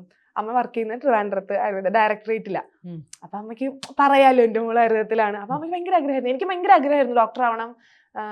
ഡോക്ടറെ കുറഞ്ഞ ഒന്നും വേണ്ട. ഒന്നും വേണ്ട. അന്ന് എനിക്ക് ആക്ടർ ആവണം അങ്ങനെയൊന്നും ഇല്ല കേട്ടോ. ഉം. ഡോക്ടർ തന്നെയാണ്. ഉം. ഡോക്ടർ വിട്ടൊരു കളിയില്ല. പക്ഷെ ഞാൻ അങ്ങനെ എഴുതുന്ന സമയത്തിനാണ് പ്ലസ് 2 പഠിക്കുമ്പം എനിക്ക് വളരെ വലിയൊരു റിലേഷൻ ഉണ്ടാവുന്നു. ഭയങ്കര റിലേഷൻ. അത് കഴിഞ്ഞിട്ട് അത് ബ്രേക്കപ്പ് ആയി. അയ്യോ ശോകമൂകത, എൻ്റെ ജീവിതം പോയി. ഞാൻ അങ്ങനെയായിരുന്നു. ഫുൾ ലെഗായി എനിക്ക്. പക്ഷെ ഞാൻ അമ്മയ്ക്ക് കൊടുത്ത വാക്കായിരുന്നേ. ഞാൻ മുമ്പേ ഞാൻ പറഞ്ഞിട്ടുണ്ട്, ഞാൻ ഒരിടത്ത് അമ്മയെ ഇങ്ങനെ നാണങ്ങത്തിൽ, കാരണം അമ്മയോട് എല്ലാവരും വന്ന് പറയും നീ ഇങ്ങനെ തുള്ളി മോളുടെ ഇഷ്ടത്തിന് നടത്തി വിട്ടോ. അതായത് ഞങ്ങളൊരു ഭയങ്കര ഗ്രാമമാണ്. അപ്പം ഇങ്ങനെ ഡാൻസ് കളിക്കാൻ പോകുന്നത്, രാത്രി പോയിട്ടൊക്കെ വരുന്നത്, പ്രോഗ്രാമിനൊക്കെ പോയിട്ട്. എവിടെയായിരുന്നു? തിരുവനന്തപുരത്ത് എവിടെയായിരുന്നു? ട്രിവാൻഡ്രത്ത് അരുവിക്കര എന്ന് പറയും. അപ്പം എല്ലാവരും അമ്മയോട് ഇങ്ങനെ പറയും നീ ഇങ്ങനെ നടത്തിക്കോ, പഠിപ്പിക്കാൻ വിടാതെ ഇങ്ങനെ ഡാൻസ് കളിപ്പിച്ച് നടത്തിക്കോ, തോന്നിയാസാണെന്നൊക്കെ അമ്മയോട് പറയുമ്പോൾ അമ്മ എപ്പോഴും വന്നിട്ട് പറയും മക്കൾ നിന്റെ ഇഷ്ടത്തിന് നീ നടന്നു, പക്ഷെ അമ്മയെ നാണം കെടുത്തിക്കരുത് എന്ന് വെച്ചാൽ അമ്മ ഒരു ടിപ്പിക്കൽ വില്ലേജ് അതാണ്. അപ്പോ എനിക്ക് ഭയങ്കര ആഗ്രഹമായിരുന്നു പഠിക്കുന്നതിലൊന്നും കോംപ്രമൈസ് ചെയ്യരുത്, അതായത് ഒരു വിഷയം തോക്കരുത്, അതൊക്കെ ലക്ഷ്യസ്ഥാനത്ത് മറ്റേ എത്തണം, ആ സാധനമൊക്കെ ഉണ്ടായിരുന്നു. പക്ഷെ എൻട്രൻസ് ഇങ്ങനെ എഴുതി, അത്രയും ബ്രേക്കപ്പ് എഴുതിയിട്ടും എനിക്ക് അതെന്ന് വെച്ചാൽ ഞാൻ ഭയങ്കരമായിട്ട് ഡിപ്പെൻഡന്റ് ആവും ആൾക്കാരായിട്ട്, ഇമോഷണലി ഭയങ്കരമായിട്ട് ഡിപ്പെൻഡന്റ് ആവും. അപ്പൊ അത്രയും ഇമോഷണൽ ഡിപ്പെൻഡന്റ് ആയിട്ടുള്ള ഒരാള് അങ്ങനെ പോയപ്പോ എന്നെ കൊണ്ട് അയ്യോ എനിക്ക് താങ്ങാൻ പറ്റുന്നില്ല, ഭയങ്കര അധികം വേദനയായിരുന്നു അത്. അത് കഴിഞ്ഞിട്ട് ഞാൻ എൻട്രൻസ് എഴുതി കഴിഞ്ഞപ്പോഴത്തേക്കും ആ ടൈമിലൊക്കെയാണ് എനിക്ക് സിനിമ കുറേയും കൂടിയൊക്കെ ഇഷ്ടമാവുന്നത്, ആക്ടർ ആവണം. അപ്പം എനിക്ക് എവിടേക്ക് ആഗ്രഹം വന്നു തുടങ്ങി, അതായത് ആക്ട് ചെയ്യണം, സിനിമ എന്നുള്ളതല്ല ആക്ട് ചെയ്യണം എന്നൊക്കെയുള്ള സാധനം. അതായത് ഞാൻ +1 പഠിക്കുമ്പോഴാണ് 18-ാം പടി സിനിമ ചെയ്യുന്നത്, ചെറിയ വയസ്സിനകത്ത് ചെയ്യുന്നുണ്ട്. അപ്പം നമുക്ക് ഇഷ്ടപ്പെടുമല്ലോ ആ ഒരു സിനിമയുടെ ആയിട്ടില്ല, ആവൻ ട്രൈ ചെയ്യുന്നു, സ്ട്രഗിൾ ചെയ്യുന്നു ഉറപ്പായിട്ടും. അപ്പം അവിടെയൊക്കെ എനിക്കൊരു ഇഷ്ടം വന്നു തുടങ്ങി. പിന്നെ ഈ ബ്രേക്കപ്പ്, അപ്പൊ എനിക്ക് ഉറപ്പായിരുന്നു എനിക്ക് ആ ഒരു സിറ്റുവേഷനിൽ എനിക്ക് സ്റ്റഡീസിൽ അത്രയും കോൺസെൻട്രേറ്റ് ചെയ്യാൻ പറ്റൂല. ഇപ്പം MBBS എന്നൊക്കെ പറയുന്നത് അല്ലെങ്കിൽ BMS എന്നൊക്കെ പറയുന്നത് അത്യാവശ്യം കുറച്ച് അധികം കോൺസെൻട്രേഷൻ വേണ്ട ഒരു സാധനമാണ്. അപ്പൊ എനിക്ക് ഉറപ്പായിരുന്നു ആ എൻ്റെ ഒരു മെന്റൽ സ്റ്റേറ്റ് വെച്ചിട്ട് എനിക്ക് അത്രയും പഠിക്കാൻ വേണ്ടി പറ്റൂല. വെറുതെ പോയിട്ട് നമ്മൾ 3-4 വർഷം കളയുന്നതിൽ ഒരു അർത്ഥമില്ല. അപ്പൊ ഞാൻ നോക്കിയപ്പോൾ എനിക്ക് ഡിഗ്രിക്കും അതേ സമയത്ത് ഞാൻ അലോട്ട്മെന്റ് ഇട്ടത് എനിക്ക് കിട്ടി, യൂണിവേഴ്സിറ്റി കോളേജിൽ അലോട്ട്മെന്റ് കിട്ടി. അപ്പൊ ഞാൻ നോക്കിയപ്പോൾ യൂണിവേഴ്സിറ്റി കോളേജ് ലൈക്ക് എനിക്ക് ഇഷ്ടമായിരുന്നു, അവിടെ പഠിക്കണം, കോളേജിനെ കുറിച്ച് പറഞ്ഞു കേട്ടു, എല്ലാരും പറഞ്ഞിട്ടുള്ള ഒരു അറ്റ്മോസ്ഫിയർ വെച്ചിട്ട് ഇഷ്ടമായിരുന്നു. അപ്പൊ പിന്നെ ഞാൻ നോക്കിയപ്പം എനിക്ക് ആ സമയത്ത് ഈ ആക്ടിങ്ങിനോടൊക്കെ ഇഷ്ടം വന്ന് തുടങ്ങിയിട്ടുണ്ടായിരുന്നു. അപ്പം MBBS അല്ലെങ്കിൽ BMS ഒക്കെ പഠിക്കുമ്പോൾ എനിക്കൊന്ന് കുറച്ചും കൂടി കൂടുതലായിട്ട് നമുക്ക് സ്റ്റഡീസിലേക്ക് കൊടുക്കേണ്ടി വരും. എനിക്ക് ഇങ്ങനെ എൻ്റെ ആഗ്രഹങ്ങൾ കോംപ്രമൈസ് ചെയ്യുക, ഒരു എണ്ണത്തിലേക്ക് വേണ്ടി കോംപ്രമൈസ് ചെയ്യുന്നതിലാണ് എനിക്ക് താല്പര്യമില്ല. അത് പണ്ടും ഇപ്പോഴും എനിക്ക് അങ്ങനെ കോംപ്രമൈസ് ചെയ്യുന്നതിൽ താല്പര്യമില്ല. ഏതാണോ നമ്മുടേത് ആ വഴി പോവുക എന്നുള്ളതാണ്. അപ്പം ഞാൻ നോക്കിയപ്പം അതേ സമയത്ത് നമുക്ക് അലോട്ട്മെന്റും വരുന്നു, നമുക്കൊരു ഇഷ്ടം വേറൊരു സാധനത്തിലോട്ട് കൂടുതൽ വരുന്നു. അപ്പം ഞാൻ ചിലപ്പോൾ ഇതായിരിക്കാം വഴിയെന്ന് വെച്ചിട്ട് MBBS ഞാനിവിടെ ഡ്രോപ്പ് ചെയ്തു. എന്നിട്ട് ഞാൻ ഡിഗ്രി ഏതായിരുന്നു? ഞാൻ BA ഇംഗ്ലീഷ് ലിറ്ററേച്ചർ. അപ്പൊ അതിനിടയ്ക്ക് സിനിമയെ കുറിച്ച് പറഞ്ഞാൽ അതെങ്ങനെ സിനിമയിലേക്കുള്ള വഴികള്? അത് ശരിക്കും ആള് പഠിക്കേണ്ട ആളാണ്, ആള് ഒരു പുസ്തകം എഴുതാനുള്ള ആളുണ്ടല്ലോ. ശരിക്കും ഞാൻ ഇങ്ങനെ പറഞ്ഞു കഴിഞ്ഞാൽ ഇങ്ങനെ രസമുണ്ട് കേൾക്കാന്, ഒരു ബോറും ഇല്ല. ഞാനാണെങ്കിൽ ശരിക്കും ചോദ്യമൊന്നും ഇല്ലാതെ ഞാൻ ഇങ്ങനെ കഥ കേട്ടിരിക്കുന്ന അവസ്ഥയായി പോയി. അതായത് ഒന്നും ചോദിക്കേണ്ടി വരില്ല, ഞാനിങ്ങനെ നോൺ സ്റ്റോപ്പ് ആയിട്ട് ഇങ്ങനെ ഒരെണ്ണത്തിൽ നിന്ന് അടുത്തത് ഇങ്ങനെ കണ്ടിന്യൂ ചെയ്തുകൊണ്ടിരിക്കും. അത് ഒരു മറ്റേ കഥ പറയാനുള്ള ഒരു കഴിവുണ്ടെന്നല്ലേ, ലൈക്ക് അതിനെ കണക്ട് ചെയ്ത് പറയാനുള്ള ഒരു കഴിവ്. അത് ഞാൻ +1 പഠിക്കുന്ന സമയത്തിന്, അതായത് 10ൽ അത്യാവശ്യം നല്ല മാർക്ക് ഉണ്ടായിരുന്നു, ഒരു 9A+ ഒക്കെ ഉണ്ടായിരുന്നു. അപ്പം എല്ലാവർക്കും ഭയങ്കര ആ അഹങ്കാരത്തിൽ ഞാൻ പോയി ബയോളജി സയൻസ് എടുത്തു. 9A+ ഉണ്ടല്ലോ, ബയോളജി സയൻസ് നമുക്ക് ചുമ്മാ പഠിക്കാം, അടിപൊളിയാണ് എന്ന് പറഞ്ഞിട്ട് ബയോളജി സയൻസ് എടുത്തു. അപ്പൊ ടീച്ചർമാർക്കൊക്കെ ഭയങ്കര ആഗ്രഹമായിരുന്നു, അതായത് അരുവിക്കര സ്കൂളിൽ തന്നെ +1ഉം +2ഉം കൂടി ചെയ്യണം, ഇവിടെ തന്നെ വരണം എന്നൊക്കെ ടീച്ചർമാർക്ക് ഭയങ്കര ആഗ്രഹമായിരുന്നു. അങ്ങനെ നമ്മുടെ സ്കൂള് വളരെ ചെറുതാ, 2 ഡിപ്പാർട്ട്മെന്റ്സേ ഉള്ളൂ +2നൊക്കെ. കൊമേഴ്സും ബയോളജി സയൻസും. കൊമേഴ്സ് എനിക്ക് മാത്സ്, അയ്യോ എനിക്ക് അല്ല, പക്ഷെ എനിക്ക് അറിയില്ലായിരുന്നു. അന്ന് എന്നോട് ഇത് ആരും തിരുത്തിയും തന്നില്ല. അതെനിക്ക് അറിയായിരുന്നെങ്കിൽ ഞാൻ ചേച്ചി തോന്നുന്നുണ്ടോ ഞാൻ ബയോളജി സയൻസ് എടുക്കുമായിരുന്നു. ബയോളജി സയൻസിനകത്തല്ലേ മാത്സ് ഉള്ളത്? എനിക്കറിയായിരുന്നു. എന്താന്നറിയാം, ഞാൻ അമ്മയ്ക്ക് ഇത് വലിയ പിടുത്തില്ല. അമ്മ 10ാം ക്ലാസ് വരെയൊക്കെ പോയിട്ടുള്ളൂ. അപ്പം അമ്മ എന്നോട് എന്റെ ഇഷ്ടമാണ്, അമ്മ എന്ത് ഞാൻ പറഞ്ഞാലും മറ്റേ മുൻപത്തെ സാധനം അമ്മേനെ തലകുനിക്കരുത്. അതേ ഉള്ളൂ. അമ്മയ്ക്ക് മക്കൾ എന്ത് പഠിച്ചാലും കുഴപ്പമില്ല, നന്നായിട്ട് വന്നാൽ മതി, ആ ഒരു വൈബാണ് അമ്മ. അങ്ങനെ ഞാൻ പോയി ബയോളജി സയൻസ് എടുക്കുന്നു. ബയോളജി സയൻസ് എടുത്ത് ആദ്യത്തെ കുറച്ച് നാളൊന്നും വലിയ പ്രശ്നം ഉണ്ടായിരുന്നില്ല, കാരണം എനിക്ക് ഇഷ്ടമാണല്ലോ പഠിക്കാൻ, പ്രശ്നമില്ല. അത് കഴിഞ്ഞപ്പോഴത്തേക്ക് മാത്സ് എൻ്റെ അമ്മ ഞാൻ എങ്ങനെ ഇരുന്ന് പഠിച്ചിട്ട് എനിക്ക് ഈ സാധനം ഇവിടേക്ക് കേറൂല. എനിക്കാണെങ്കിൽ കാണാപ്പാടം പഠിക്കാൻ പറ്റൂല. ഞാനുണ്ടല്ലോ തല കുത്തി ഇനി സ്പെഷ്യൽ ട്യൂഷന് പോയി നോക്കി കുറച്ച് നാള്, പറ്റണില്ല. അവസാനം ഞാൻ സ്പെഷ്യൽ ട്യൂഷൻ നിർത്തി. കാരണം അവിടെ നിന്നും പഠിക്കണം, സ്കൂളിലേയും പഠിക്കണം, നടക്കില്ല ചേച്ചി. അവസാനം ഞാൻ അത് നിർത്തിയിട്ട് ഞാൻ അങ്ങനെ ഇരിക്കുന്ന സമയത്തിന് എനിക്കിപ്പോഴും ഓർമ്മയുണ്ട്, മാത്സിന്റെ ക്ലാസ്സിന്റെ സമയത്തിന് ടീച്ചേഴ്സ് കൊണ്ട് പറഞ്ഞു ഒരു സിനിമേന്റെ ഓഡിഷൻ നടക്കുന്നുണ്ട്, താല്പര്യമുള്ളവർക്ക് പുറത്തോട്ട് വരാമെന്ന് പറഞ്ഞു. ഞങ്ങളുടെയൊക്കെ മനസ്സിൽ അരുവിക്കര സ്കൂളാണ്, അത് വലിയ സ്കൂളല്ല. അപ്പം ചെറിയ രീതിയിലും അവിടെ ഉള്ള ആരെങ്കിലും എടുക്കുന്ന, അതായത് ഒരു വലിയ ബഡ്ജറ്റിലുള്ളതല്ലാത്ത ഒരു കുഞ്ഞു ബഡ്ജറ്റിലെ ഫിലിം എന്നുള്ള രീതിയിലാണ്. ഏത് സിനിമയിലും കുഴപ്പമില്ല, എനിക്കിപ്പോൾ ക്ലാസ്സിൽ നിന്ന് ഇറങ്ങി പോകണമെന്ന് മാത്രമേ എൻ്റെ മനസ്സിലുണ്ടായിരുന്നുള്ളൂ. ഞാൻ പറഞ്ഞു, എന്നിട്ട് ഞാനിങ്ങനെ ആലോചിക്കുക പോണ്ടേ, കാരണം ആരും വരുന്നില്ല, ഞാൻ മാത്രമേ എൻ്റെ ക്ലാസ്സിലുള്ളൂ. കാരണം ബയോളജി സയൻസ് ആണ്, അത്യാവശ്യം എല്ലാ പിള്ളേരും പഠിക്കുന്ന പിള്ളേരാണ്. ഞാനിങ്ങനെ ഇരിക്കുക. അപ്പൊ ടീച്ചർ വന്നിട്ട് പറഞ്ഞു അതിന് വരുന്നില്ല. ഞാൻ പറഞ്ഞു യെസ് ടീച്ചർ. ഞാൻ ആ വിളിക്ക് വേണ്ടി കാത്തിരിക്കുമായിരുന്നു.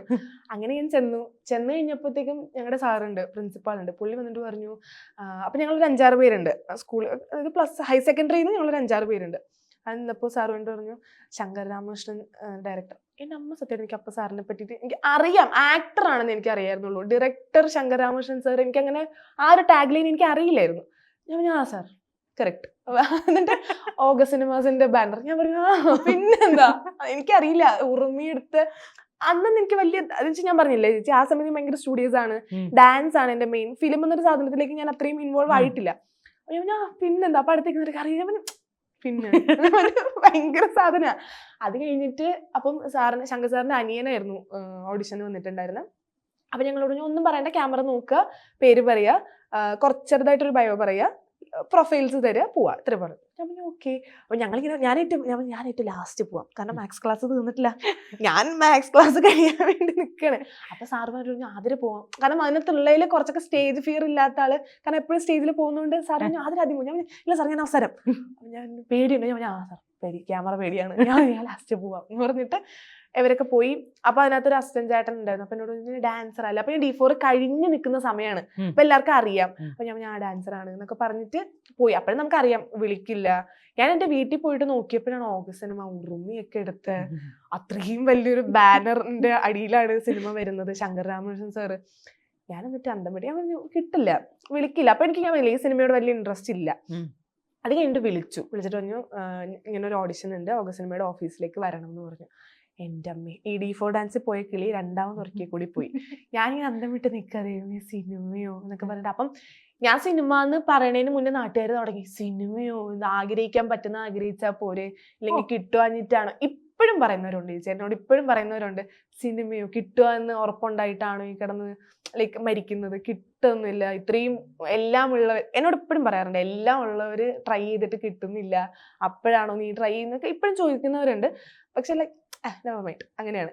അത് കഴിഞ്ഞിട്ട് ഓഡിഷന് പോകുമ്പോൾ സാറുണ്ട്, ശങ്കർ രാമകൃഷ്ണൻ സാറുണ്ട്. അപ്പൊ ഞാൻ കണ്ടപ്പോഴേ, കാരണം നമ്മൾ സിനിമയിൽ കാണുന്ന ഒരാളാണല്ലോ, റിയാലിറ്റി ഷോ അല്ലല്ലോ സിനിമ എന്ന് പറയുമ്പോൾ, അതിന് വേറെ തന്നെ ഒരു ലോകമല്ലേ. അപ്പൊ നമ്മൾ സിനിമയിൽ മാത്രം കണ്ടിട്ടുള്ള, എനിക്ക് സാറിനെ കണ്ടപ്പോൾ ആദ്യം വന്നത് സ്പിരിറ്റ് സിനിമയിലെ സാറ്.